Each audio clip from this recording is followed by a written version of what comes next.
Benvenuti a tutti. Oggi leggeremo un articolo dove la persona con il più alto quoziente intellettivo registrato ufficialmente confuta la teoria dell'intelligenza inconscia di matrice freudiana. Voi che ne pensate? Esprimetelo nei commenti. Se vi piace quello che facciamo e vi andasse di supportarci, mettete un mi piace e iscrivetevi al canale. Grazie. Intelligenza inconscia di William James Sidis. Appendice quarta a Sintomatologia, psicognosi e diagnosi di malattie psicopatiche di Baris Sidis.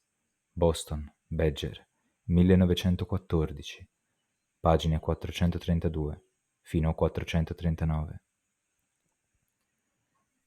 L'argomento che dobbiamo affrontare qui è la spiegazione di alcuni fatti psicologici sulla base di metodi logici. Sono state osservate alcune azioni che sembrano indicare intelligenza, ma che non si suppone siano fenomeni di coscienza. Per pronunciarci su tali affermazioni, in cui devo dare per scontato che i fatti sostenuti da entrambe le parti siano corretti, dobbiamo farci un'idea generale dei metodi che utilizzeremo. Il primo di questi metodi è il metodo dell'isomorfismo. Questo si basa sul presupposto che, se in due ipotesi le conseguenze sono le stesse, le due ipotesi possano essere considerate identiche a tutti gli effetti di un ulteriore ragionamento. In altre parole, non serve tracciare distinzioni arbitrarie laddove in realtà non ne esistono. Quando ragioniamo a partire da un'ipotesi, le sue conseguenze entrano in gioco a ogni passo del ragionamento, e se tali conseguenze sono le stesse, tutti i ragionamenti saranno gli stessi e quindi non si può realmente trarre alcuna differenza. Ancora una volta, una questione di decisione tra due teorie, le cui conseguenze sono e devono essere le stesse, deve necessariamente essere una questione per la quale non è possibile ottenere alcuna prova, ed è quindi una questione che non può essere discussa. È come la vecchia questione dell'uomo e della scimmia. Se una scimmia è su un palo rotante, costantemente di fronte a un uomo che cammini intorno al palo, l'uomo ha girato intorno alla scimmia. Possiamo ora procedere ad applicare questo metodo dell'isomorfismo. Esistono due teorie per spiegare alcuni fenomeni psicologici chiamati fenomeni del subconscio. Una di queste è che esista una coscienza che compia tutti gli atti di intelligenza chiamati subconscio. L'altra teoria afferma che questi atti siano il risultato di un'intelligenza inconscia, che consiste in processi puramente fisiologici. Da quest'ultima delle due teorie sopra menzionate emerge che non c'è alcuna differenza essenziale tra le proprietà dell'intelligenza inconscia e quelle della coscienza. Alcuni fatti, tratti dalla mia esperienza personale, dimostrano che, almeno nel mio caso, questa intelligenza inconscia può sia leggere che ricordare. Nel marzo del 1911, mentre camminavo per strada, iniziai improvvisamente a pensare all'Eneide di Virgilio e la mia attenzione si fissò sull'espressione Alma Venus che ricordavo di aver letto in quella poesia. In quell'espressione riflettei in particolare sul significato della prima parola. Dopo qualche minuto, mentre ero ancora nello stesso isolato, iniziai a chiedermi perché avessi pensato a quell'espressione così all'improvviso. Guardandomi intorno, scoprii che, tra le cose nel campo visivo che non avevo notato, c'era un condominio chiamato l'Alma. Non avevo certamente idea del processo che so essere avvenuto, ovvero la lettura della parola, il ricordo che fosse latina e il ricordo della particolare espressione in cui ricorreva. Poiché quindi questo processo era avvenuto e non era nella mia coscienza, si trattava evidentemente di un processo subconscio. Di conseguenza, l'intelligenza inconscia nel mio cervello può leggere e ricordare, e inoltre può ricordare per 6 mesi, dato che era passato quel periodo dall'ultima volta che avevo letto quel passo di Virgilio. Di nuovo, nell'agosto del 1913, stavo camminando in una piazza in cui c'era una libreria. Questa libreria era a una certa distanza da dove stavo camminando, cosicché non potevo ragionevolmente notare cosa ci fosse in vetrina, senza guardarlo attentamente. Quella notte sognai di vedere un libro con una scritta indistinta sulla copertina. Al mattino, passando davanti alla libreria più da vicino, trovai in vetrina un libro con una copertina esattamente identica a quella del libro del sogno. Questo dimostra che dovevo aver visto quel libro il pomeriggio precedente, ma certamente non lo avevo notato. Dovevo averlo visto inconsciamente e la mia intelligenza inconscia lo ricordò almeno fino alle 2 del mattino, quando avvenne il sogno. La comparsa del libro nel sogno dimostra inoltre che il ricordo non riguardava solo il fatto di avere visto il libro, ma anche il suo aspetto. Persino la scritta indistinta nel sogno era probabilmente dovuta al fatto che ero passato davanti alla libreria da lontano. L'intelligenza inconscia può sia ricordare che ragionare, ovvero possiede le due proprietà più caratteristiche della coscienza.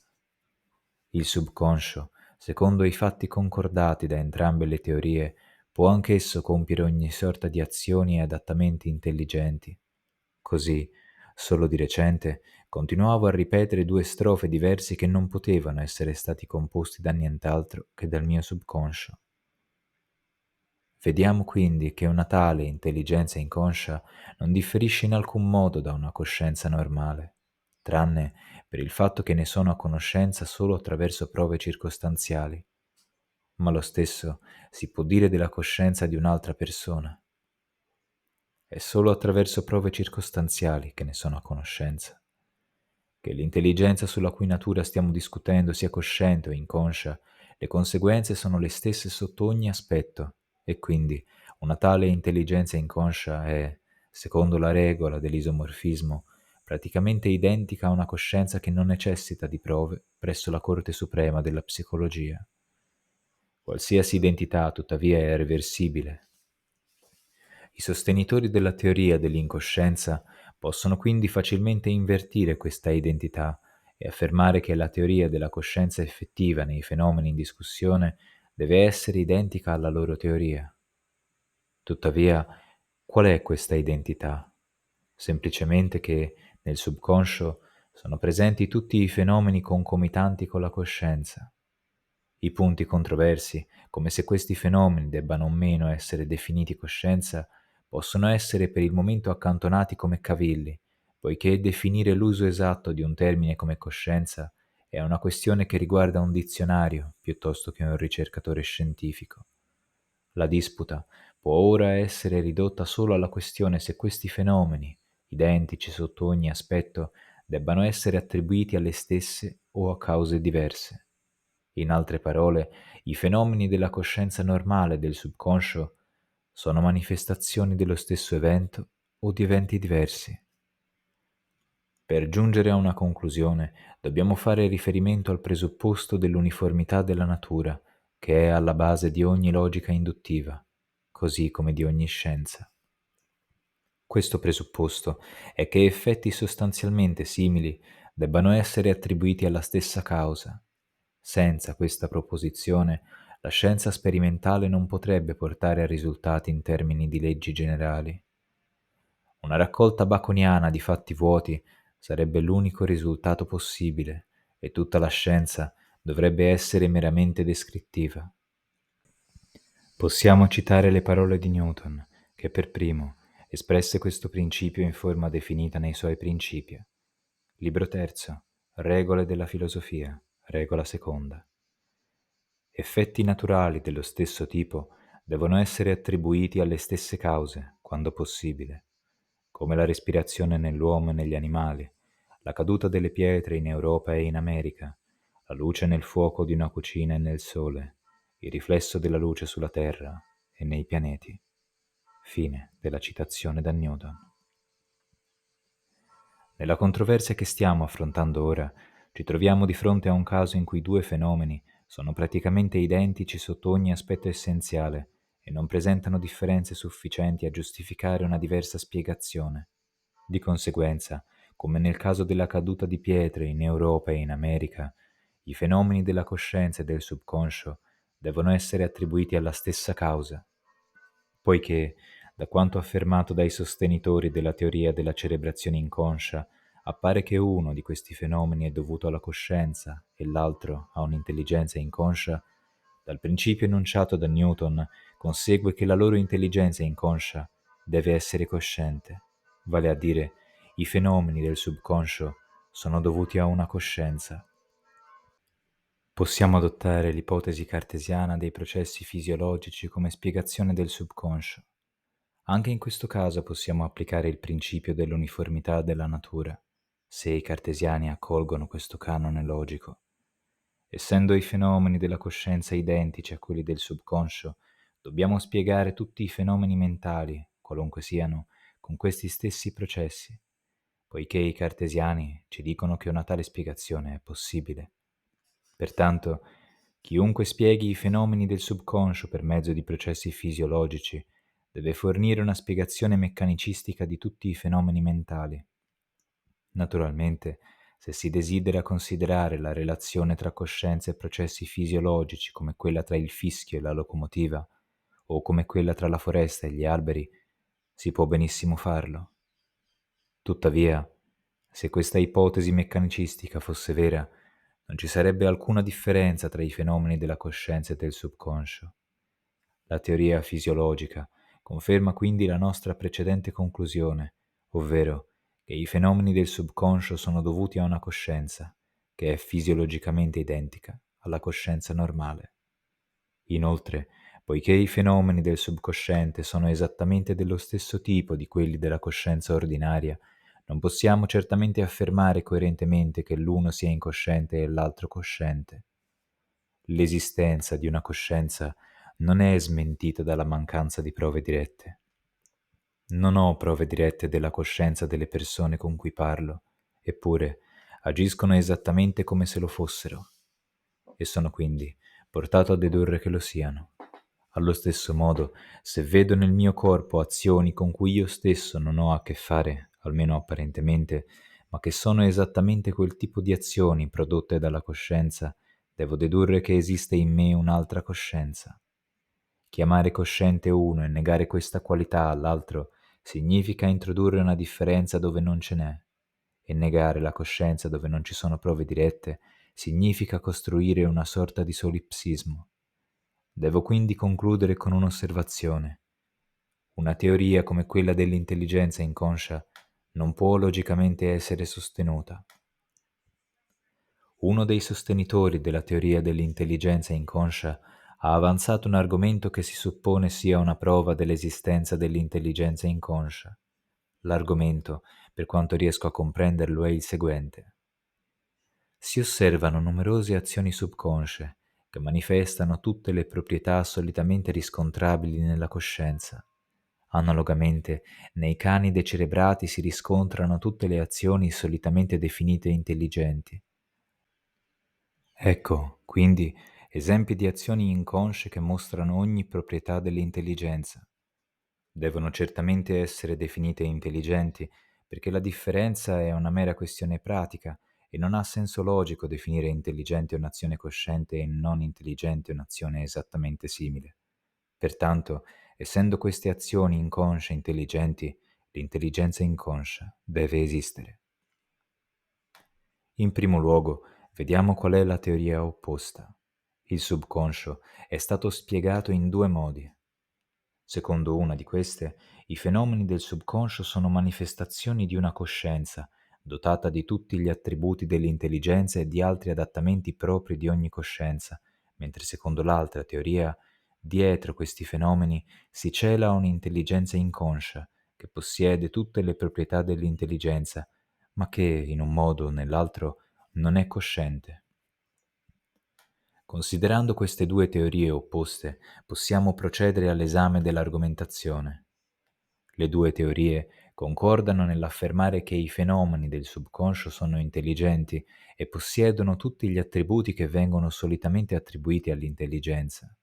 Le teorie sono in disaccordo sul fatto che i processi che producono i fenomeni siano coscienti o non lo siano.